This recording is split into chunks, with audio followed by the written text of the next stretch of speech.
जय हिंद जय भारत। आप देख रहे हैं जय भारत मीडिया, जहां हम बनते हैं जनता की आवाज़। गुरुग्राम के अंदर आज 50 गाड़ियों को जो कि घर घर से कूड़ा उठाएंगी, उन्हें आज हरी झंडी दिखा करके मुख्यमंत्री नायब सैनी ने रवाना किया। इसके साथ ही सैनिटरी पैड वेंडिंग और थैला एटीएम का भी शुभारंभ आज मुख्यमंत्री ने गुरुग्राम के अंदर किया। जी हाँ, इसके अलावा गुरुग्राम की ग्रीवेंस कमेटी की बैठक की अध्यक्षता भी मुख्यमंत्री के द्वारा की गई, जिसमें कि कुल 20 शिकायतों में से 19 का निपटारा तुरंत ही कर दिया गया था। मुख्यमंत्री नायब सैनी ने कहा कि उनके द्वारा गुरुग्राम पर विशेष रूप से ध्यान दिया जा रहा है और आने वाले समय में गुरुग्राम में जो कचरा प्रबंधन है वह पूरे हरियाणा के अंदर नंबर 1 पर होगा और कचरा प्रबंधन में किसी प्रकार की कोई परेशानी नहीं होगी। साथ ही उन्होंने अधिकारियों को दिशा निर्देश दिए कि वह गुरुग्राम में कूड़ा उठान को लेकर के किसी भी तरह की कोई भी कोताही बर्दाश्त नहीं की जाएगी। उन्होंने अधिकारियों को फटकार भी लगाई कि कोई किसी के प्रभाव में नहीं आएगा, चाहे वो पुराना ठेकेदार हो या फिर नया ठेकेदार। हमारी इस खबर को शेयर जरूर कीजिएगा। धन्यवाद। जय हिंद जय भारत। एक हफ्ते के बाद मैं स्वयं विजिट करूंगा। सर, आज आपने हरी झंडी दिखाकर काफी गाड़ियों को रवाना किया है, लेकिन आरोप ये लगाए जा रहे हैं कि जो निगम के अधिकारी हैं, क्योंकि पुराने जो ठेकेदार थे उनका प्रभाव अभी भी है, वो कॉपरेट नहीं कर रहे जो नए ठेके जिनको नया ठेका दिया गया स्वच्छता के लिए। अधिकारियों को इस बात से सचेत कर दिया है कि आप लोगों ने लोगों को सर्विस देनी है।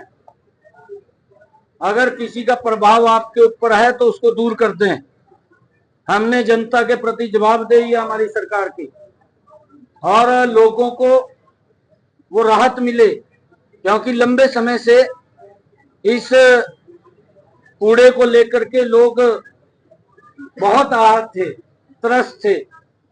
परंतु एक हफ्ते के अंदर आप भी देखेंगे तो उसके ऊपर गति से काम होगा। और घरों से उसमें जुर्माना लगा दिया। इसी के साथ 15 करोड़ या 20 करोड़ हर महीने खर्च होता है। अधिकारी काम करने के लिए तैयार नहीं। देखिए, आज मैंने वही कहा है कि आज हमने काफी गाड़ियों को भी मैदान में उतार दिया है, और आने वाले समय के अंदर ये जल्दी ही एक हफ्ते के अंदर लोगों को राहत मिलेगी। हमने चाहे नालों की सफाई है, चाहे रेन हार्वेस्टिंग जो लगे हुए हैं उनके सफाई की बात है, कि पानी की भी समस्या ना आए बरसात के समय के अंदर, उसका भी हम पहले इंतजाम कर लें, ये भी बात मैंने कही है।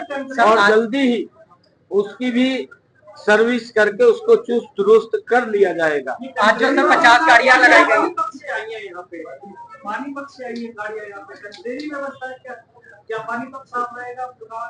पानीपत में FIR करवाई गई है इन गाड़ियों को यहाँ बुलाने के लिए।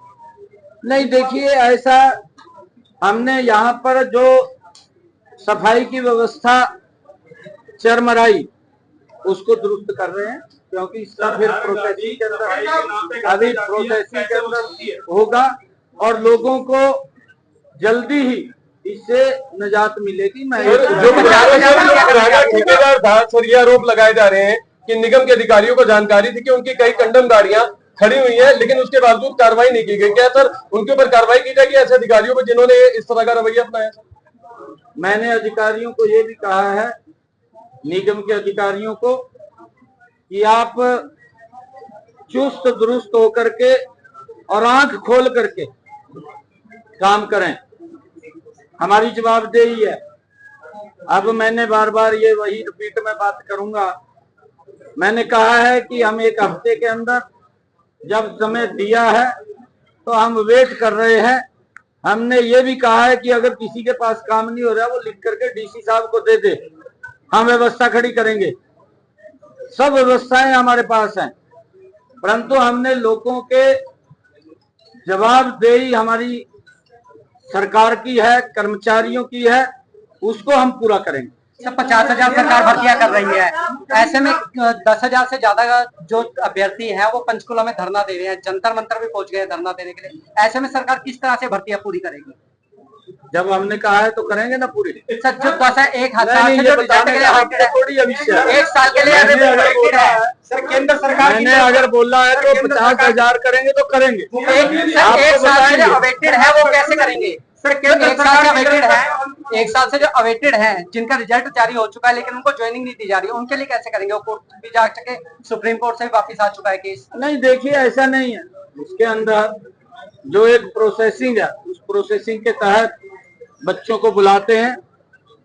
अब लगभग 11 लाख 11.5 लाख बच्चों ने रजिस्ट्रेशन किया सीईटी के पेपर में, और उसमें से 9.5 लाख के करीब पेपर में बैठे, 4.5 लाख के करीब ने रिजल्ट में पास आउट हुए। जितनी सरकार के पास वैकेंसी निकाली है उतने तो रखेंगे। सर जितने हो चुके हैं लेकिन उनके लिए आगे कैसे सर करेंगे? राहुल गांधी का बयान आया है, स्टेट प्लस 4 के लिए राहुल गांधी का बयान है, वो कह रहे हैं सर स्टेट प्लस 4 पे रोक लगी हुई है, इसको खोलने के लिए पहले भी रोक कराया जा रहा था, उसके लिए अब कैसे करेंगे?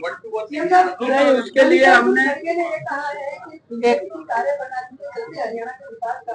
रुकावट आ रही है। आपके सांसद भी कह रहे हैं अधिकारी काम नहीं कर रहे। खड़गे साहब को आप ये बात पूछना, जब ये भारत जोड़ो यात्रा लेकर के राहुल हरियाणा में गया था, खड़गे साहब ने ही कहा था मंच के ऊपर खड़ा होकर के कि भाई मोदी तो हर साल 1 करोड़ नौकरी की बात कर रहा है। वो हरियाणा के लोगों को पूछ रहा था, खड़गे ने पूछा था, हमने नहीं पूछा था। मंच के ऊपर से पूछा था, लोगों से ये पूछा था भी आपके यहाँ कितनी नौकरी मिली है। तो मेरे ख्याल से वहां जो कांग्रेस की रैली में लोग आए हुए थे, उन्होंने ही कहा कि भाई नौकरी मिली, हाथ खड़े कर का। फिर खड़गे साहब का क्या था रिएक्शन कि आप तो लड़ाकू हैं, आपको मिल गई होगी, कहा। ये रिएक्शन था उसका। अरे तू बोल क्या रहा है? तू एक पार्टी का बड़ा सीनियर लीडर है, आपने बोलना भी ठीक चाहिए। ये लोगों को गुमराह करने की बात नहीं करनी चाहिए। इसके ऊपर जो ये लोग बोलते हैं, झूठ परोस रहे हैं। ये सवेर से लेकर के ये झूठ का एक गठबंधन है, ये झूठ का टोला है, और सुबह उठते हैं शाम तक झूठी परोसते रहते हैं, बोलते रहते हैं। लोग विश्वास करना इनके झूठ के ऊपर बंद करके, इनके ऊपर विश्वास नहीं रहा, क्योंकि झूठ एक बार बोलता है। अब इन्होंने बोल दिया घर घर में जाके कि वही फार्म भर दिए, 4 तारीख को जो ही रिजल्ट आएगा 8,500 रुपए खटाखट खाते में आ जाएंगे। ये वो कही और देख रहे हैं भाई, भाई तो अभी तक आए नहीं ना। फिर लोगों का विश्वास उठ